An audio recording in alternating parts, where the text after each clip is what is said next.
On today's install, we're going to be installing the JKS rear license plate relocation bracket with light.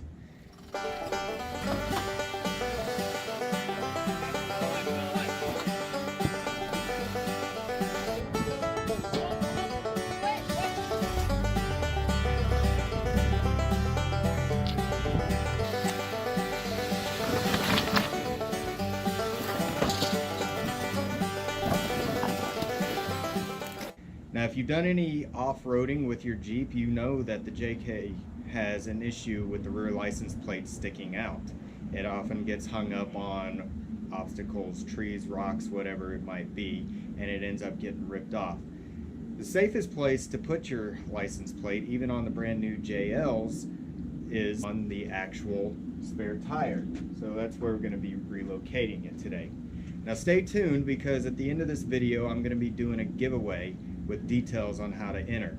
I recently ran the Rubicon Trail and actually hit the license plate holder on a rock and ripped it off on the trail. So the first step that we're going to do is, there are 4 bolts holding the license plate bracket on. 2 here, and then if you can see under here, there's 1 there and 1 right here. They're 7mm, so we're going to remove those.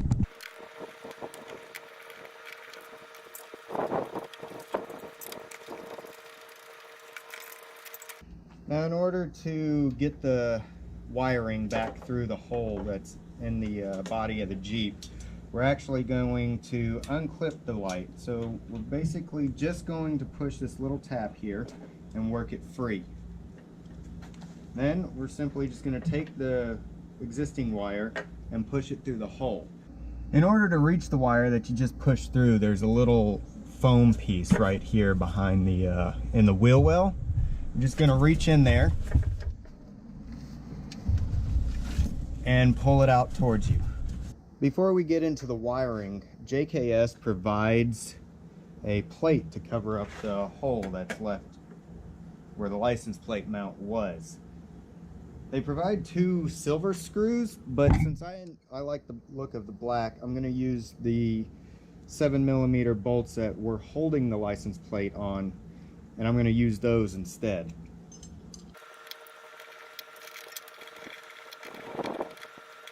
Now that we have the rear hole covered up, we're actually going to splice into the wires that were originally powering the light for the rear license plate. Now, the instructions say to go off of the 3rd brake light, but I'm still using my 3rd brake light. In order to wire this, you're going to need some 16 gauge wire. I got black and white due to the fact that those stock wires are black and white, and in order to hook up the light, they are also black and white. So it just makes it easier to color code. That way you don't make any mistakes. First thing we're going to do is actually cut the clip off. And then we're going to remove the tape that was already on the wires. The next step is to actually strip the wire. So you're going to take your wire strippers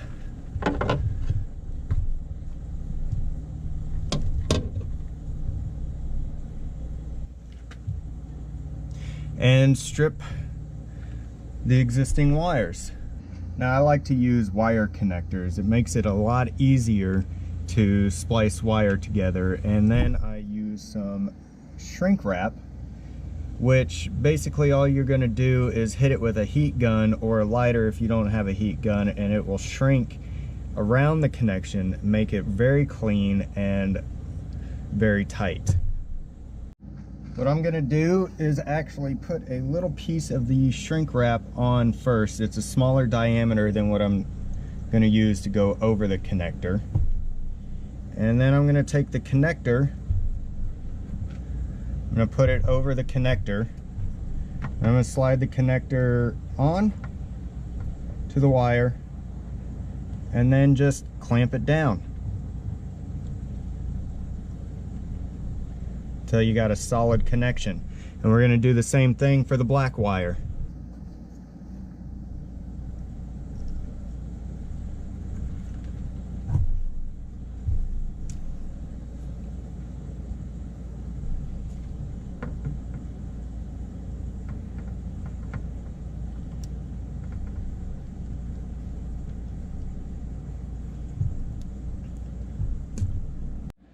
You're going to take your black wire, which is this one here,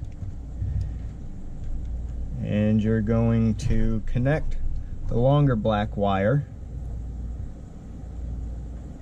and clamp it down. Make sure you have a good connection.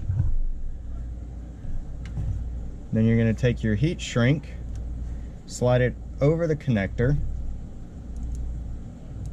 You're going to have the smaller diameter and the larger diameter fit into each other. And we're going to do the same thing for the white wire.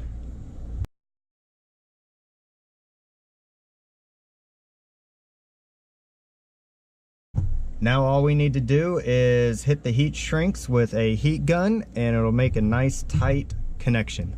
Now we're just going to hit the heat shrink with a heat gun.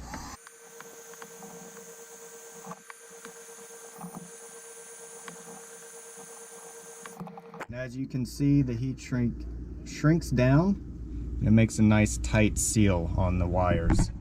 Now that we have our wires connected, we're just going to run the wires. Now there's several ways to do this. You could run it back through the Jeep, but to make things easier, I'm just going to run it over the frame and along the rear bumper, since I already have some wiring running that way. And I'm going to get a couple zip ties and zip tie all the wires together. That way it's a nice clean look and you don't have a lot of wires all over the place.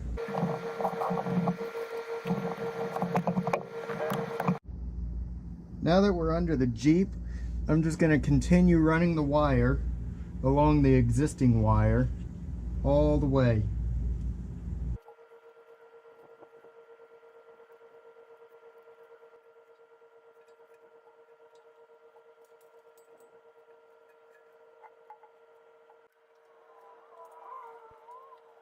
Now that we've ran the wire, we have to bring it back up by the bumper.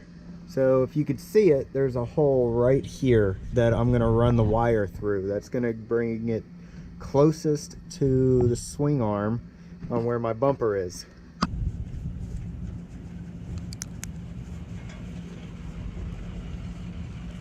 And it's just going to come up through here. You can see down in there.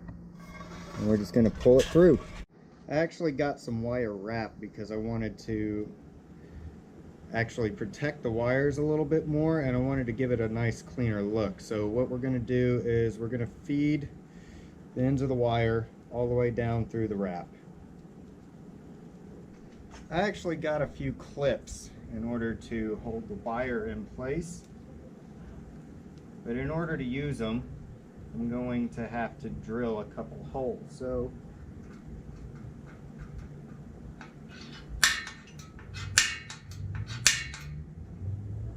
I'm going to center punch a couple places where I want to drill.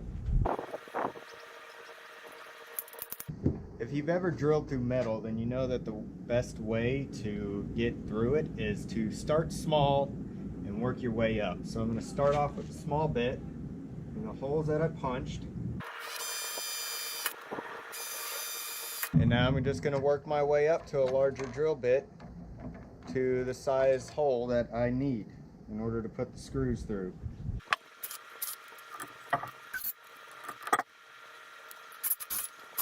The bolts that I got to hold it in place are threaded and they're not self-tapping. So in order to actually get these to work and hold, I'm going to need to tap the holes that I just drilled. Now that the holes have been tapped, I can go ahead and screw in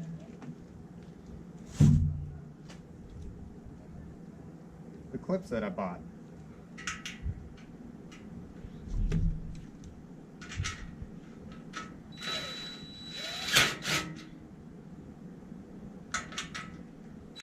Now that the wires are secured along the bottom of the swing out arm, I'm actually going to run wire through one of the holes in the tire carrier. And I'm going to use a zip tie to hold it in place along here. Since I had damaged my license plate carrier, I needed to be street legal or somewhat street legal. So I went ahead and already put this on. Now it comes with 3 little clips that actually hold the bracket onto the tire carrier. The easiest way to get these on there is to start them with your fingers and then take a lug nut and tighten it all the way down to the base. And as you can see, it actually holds it on there very, very tightly. I'm actually going to mount the spare tire back on there to finish out the installation process. So I'm going to run the wire through the center of the tire. Now we're going to place the actual license plate mount onto the holder. Now the bolts that are supplied are a wing nut with a little square notch on them to fit into the square holes. So we're going to figure out how deep we want to mount it and then tighten it down into place. The next step is to actually mount the license plate light. We take the 2 screws that are provided, run the wires through the hole at the top right here,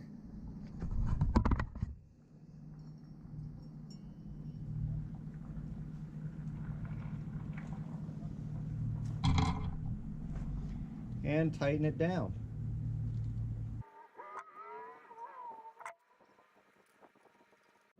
And now the last step is to actually mount the license plate.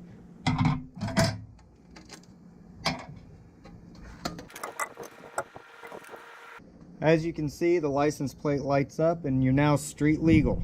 And now for the part that you have all probably been waiting for. I'm actually going to be giving one of these JKS license plate mounts away. Now in order to be entered, you have to like this video, subscribe, leave a comment, and share this video. As soon as I hit 250 subscribers, I will be picking somebody at random and I will be shipping one of these out to them.